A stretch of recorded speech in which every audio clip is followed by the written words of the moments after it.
Toda a honra e toda a glória seja dado a Deus. Esse aqui é o canal de evangelismo, irmão Raul Simões, e nós tratamos de assuntos aqui referentes à obra de Deus, e gostaríamos de deixar um assunto aqui que nós achamos de grande importância para aqueles que servem a Deus e que desejam a vida eterna. Por favor, é um relato de uma irmã que será muito útil para aqueles que ouvirem. Prestem atenção. Eu vou contar uma história para vocês. Há 20 anos atrás, eu fazia parte de uma mesa numa associação. E eu vi uma das histórias mais tétricas que eu já vi na minha vida. E pode ser que alguns de vocês já tenham ouvido essa história aqui entre vocês. E se já ouviram, vão lembrar comigo essa história com dor. Uma certa ocasião, numa igreja de um certo lugar no Brasil, uma mocinha pediu licença para conversar lá na frente, no microfone. Ela frequentava a igreja um ano e pouco. E ela pegou o microfone da mão da moça que estava terminando a escola sabatina e falou: eu tenho que contar para vocês um pecado meu. E as pessoas paralisadas olhando ela falar. E ela disse: eu quero contar para vocês. Estava ali na igreja naquela hora, o pastor se arrumando ali, ajeitando alguma coisa, a esposa do pastor com os 2 filhos, mais ali no lado da esquerda, da minha esquerda, e a igreja toda ali junta. Vocês sabem que entre a escola sabatina e culto a igreja fica bem cheia? E ela disse: eu tenho que contar o meu pecado para vocês. E o pecado que eu tenho que contar é que eu sou amante do pastor. Na hora que ela disse isso, a esposa do pastor desmaiou ali na hora. E os filhos correram para acudir. E o pastor veio para ela e falou assim: o que você está falando? Você enlouqueceu? Que isso, menina? Ela falou: eu tinha que contar, eu preciso resolver meu problema.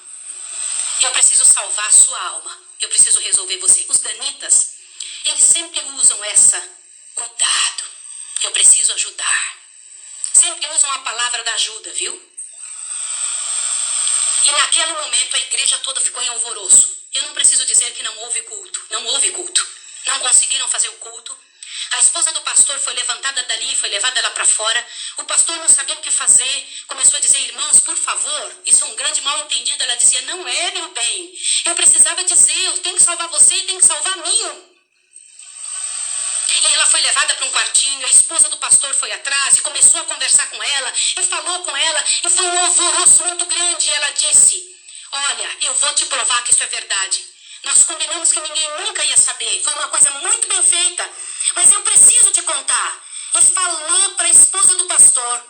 Prestem bem atenção no que eu vou dizer. Falou: só tem uma maneira de você me acreditar. Vem aqui.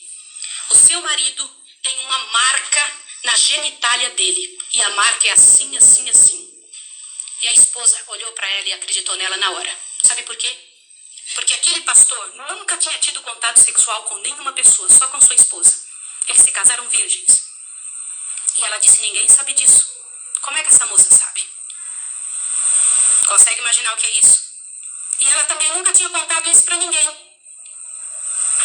E ela pegou a esposa do pastor, passou a acreditar. E ela contou detalhes sobre o corpo do pastor, detalhes sobre ele, até de coisas que ele falava enquanto dormia. Preste atenção. Eu não preciso dizer para vocês que aquele casamento acabou. A igreja todinha daquele pastor entrou num estado de bancarrota que vocês não têm ideia. Uma palavra, como diz Tiago, pode estragar a vida de uma pessoa para sempre.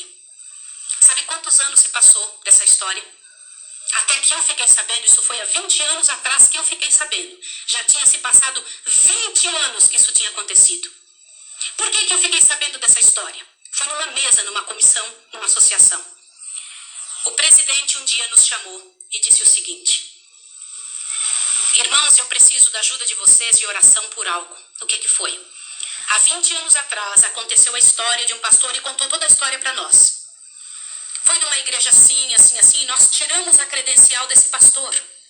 E esse pastor foi para um sítio e ficou sozinho. A esposa dele é casada, tem outros filhos, está vivendo a vida dela. Mas eu fui chamado, olha o presidente nos contando. Eu fui chamado há alguns dias na casa de uma senhora com os cabelos todos brancos morrendo de câncer. E essa mulher morrendo de câncer pediu muito para falar com um pastor. mas tinha que ser o presidente da igreja adventista. E eu fui até lá porque eu sou o presidente. Quando eu cheguei lá, a mulher me contou que ela tinha sido a moça que tinha falado aquilo do pastor, a amante, a suposta amante do pastor. E ela contou para o presidente que ela havia inventado toda essa história. Mas como que ela sabia dos detalhes do corpo do pastor? Na ocasião em que ela tinha se apaixonado pelo pastor, ela trabalhava como faxineira dentro do hospital. E o pastor foi internado, prestem atenção, internado para uma cirurgia de apêndice e passou muito mal. E ela era amiga de uma enfermeira. E entrou dentro do quarto junto com a enfermeira, destampou o corpo do pastor e olhou para o corpo do pastor todo, durante o tempo em que o pastor estava dentro do hospital em coma. E quando o pastor falava algumas coisas, ela ouviu o que o pastor falou e ela olhou os detalhes do corpo do pastor e guardou. Satanás plantou na cabeça dela 1 ano e ela formulou e acabou com a vida do pastor. E o presidente pegou uma credencial, foi lá no sítiozinho onde o pastor o coitado daquele pastor, o caluniado, estava, e chegou para ele e falou, junto com uma comitiva dos irmãos: pastor, eu vim aqui te entregar a sua credencial de novo, nós descobrimos que era mentira. Sabe qual foi a resposta do pastor, irmão? O pastor disse assim: vocês me devolvem minha família e meus filhos também?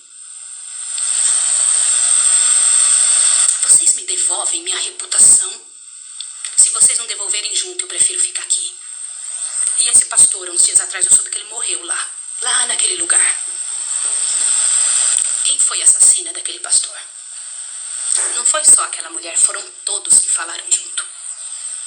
Porque, gente, quando acontece um inferno desse, uma multidão de gente sofre, uma multidão de gente machuca. Fica machucado. Meus irmãos, vocês me perdoem ter que falar sobre isso, mas é verdade. Existem muitos lugares que eu tenho muito medo de pregar, mas eu vou igual se me chamam. Porque eu vou falar uma coisa para vocês. Ontem à noite eu comentei que a vida de quem prega essas verdades é altamente prejudicada. Uma coisa desse tamanho é passada de boca em boca, de forma que apareça o inferno no final. Será que existem danitas no nosso meio? O céu é um lugar tão fabuloso. Não vale a pena, meus irmãos. Não vale a pena. Deus tem mais para a nossa vida. Tem mais coisas para ocupar a nossa mente, para fazer parte do nosso vocabulário, para nós pensarmos a respeito das pessoas. Vamos fazer um exercício? Pense bem da pessoa que mais mal você sabe dela. Imagine isso agora. Sabe o que vai acontecer com você? Teu coração vai se encher de paz. Porque é isso que acontece, gente.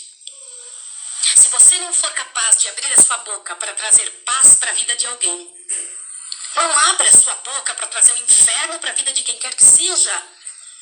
Jesus ama as pessoas pecadoras e miseráveis. Todas aquelas que pecaram horrivelmente, Jesus ama. E Ele tem mais para oferecer para nós. Eu vou pedir uma coisa em nome de Jesus essa manhã.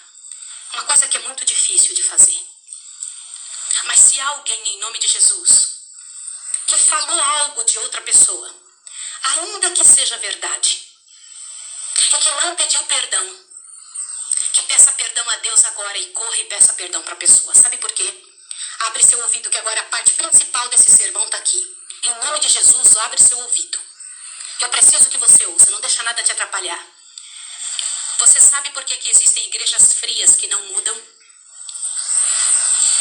Você já viu aquelas pessoas falarem? Você é ancião, não é, irmão? As pessoas vêm para você e reclamam: que igreja fria! O que está acontecendo? O que não acontece? Nada muda! Vocês sabem por que isso? Alguém sabe? Gente,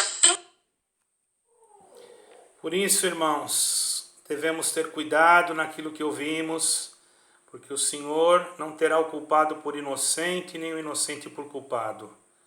E a língua, irmãos, ela tanto pode construir como destruir. Medite nisso.